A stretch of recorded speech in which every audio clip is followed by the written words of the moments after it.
Ada suatu rasio yang sering dipakai dalam analisa bank, yaitu loan to deposit ratio atau disingkat LDR. Seperti namanya, rasio ini membandingkan antara pinjaman bank dengan jumlah simpanan bank. Rasio ini mengalami penurunan di banyak negara akhir-akhir ini yang dilatar belakangi oleh pandemi COVID-19. Saya ambil satu contoh, yaitu Amerika Serikat. Pada chart ini yang dilingkari berwarna merah, terlihat simpanan mengalami kenaikan, sedangkan pinjaman tidak mengalami kenaikan. Akibatnya, loan to deposit ratio mengalami penurunan yang signifikan seperti yang ditunjukkan oleh chart berikut. Seringkali orang salah menganalisa hal ini. Seperti mengatakan masyarakat cenderung menabung dan bank tidak mau menyalurkan kredit karena ekonomi sedang tidak bagus. Ini seolah-olah ingin mengatakan orang yang tetap bekerja, tetap mendapatkan uang, dan kemudian menaruhnya di bank. Seperti yang telah dijelaskan pada video sebelumnya. Sebenarnya uang tersebut telah terlebih dahulu ada di bank. Untuk jelasnya bagaimana uang berasal terlebih dahulu dari bank, kemudian masuk dalam sistem menjadi gaji, menjadi pendapatan orang-orang, dapat dilihat di video pada link deskripsi. Oke, kembali lagi. Mengapa LDR mengalami penurunan di saat terjadi pandemi COVID-19?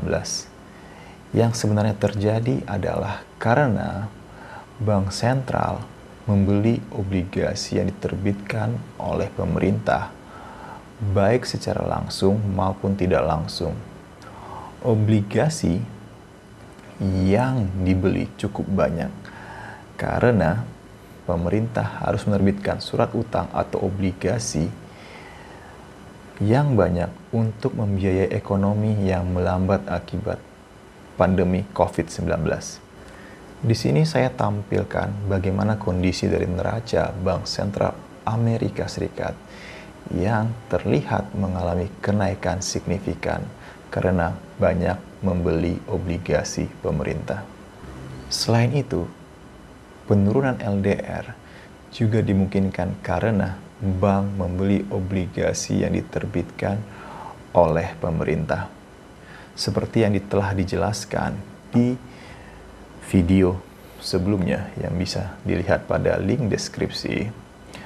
Ketika bank membeli obligasi, itu juga menciptakan uang.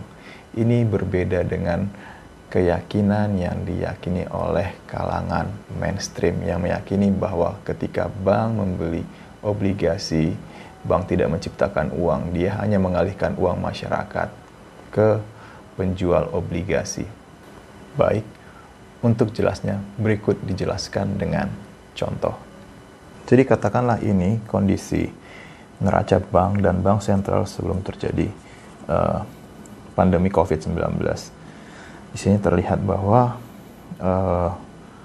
deposit bank itu 1.200, loan-nya 1.000. Jadi loan to deposit 1.000 dibagi 1.200 itu adalah 83,3%. Sementara itu di neraca bank sentral itu terdapat obligasi pemerintah 400 dan cadangannya adalah 400.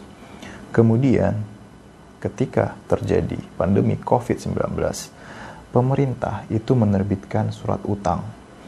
Katakanlah nilainya 200 untuk membiayai ekonomi. Nah, di sini pada kasus yang pertama ini, bank sentral itu langsung membeli obligasi atau surat berharga yang diterbitkan oleh pemerintah tersebut. Sehingga bank sentral yang sebelumnya memiliki obligasi pemerintah 400, kemudian saat ini dia menjadi 600 sebagai penyeimbangnya adalah cadangan bertambah juga 200 menjadi 600. Nah, di neraca bank juga terjadi penambahan, cadangan dia bertambah 200 dan deposit, dan di sini adalah deposit pemerintah.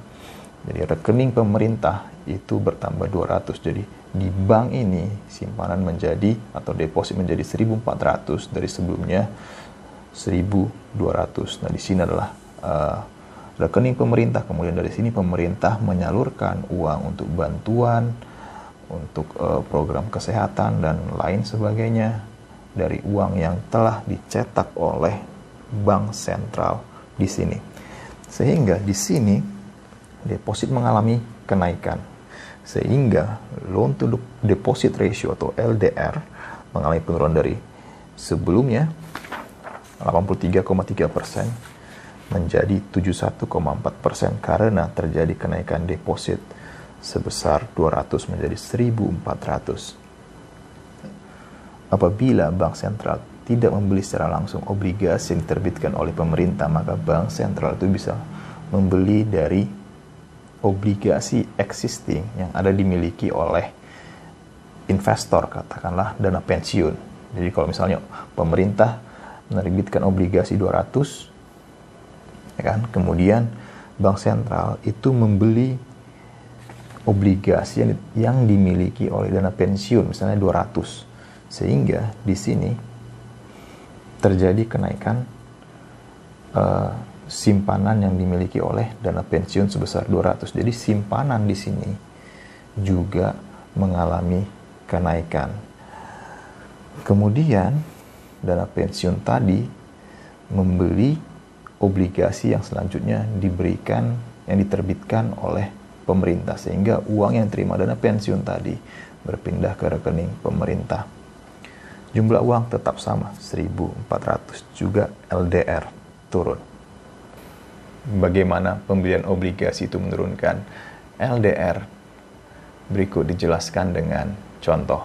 Bank ketika membeli obligasi, dia juga menciptakan uang. Katakanlah kondisi pertama dari neraca bank, loan 1.000, deposit 1.200, jadi LDR 1.200. Nah, ketika katakanlah pemerintah menerbitkan obligasi dan langsung dibeli oleh bank, maka di neraca bank akan menjadi obligasi yang dimiliki oleh bank 200, deposit bertambah 200 menjadi 1.400. Nah, di sini bank juga menciptakan uang ketika dia membeli obligasi atau surat berharga yang berbeda dengan pemahaman kalangan mainstream. Jadi di sini LDR juga mengalami penurunan dari 83,3% menjadi 71,4%, di mana deposit mengalami kenaikan atau simpanan mengalami kenaikan dari 1.200 menjadi 1.400. Baik, sekian dulu video kali ini untuk menganalisa penurunan LDR pada sejumlah negara pada situasi pandemi COVID-19 dapat kalian lakukan dengan menggunakan analisa seperti tadi. Salam berpikir ulang.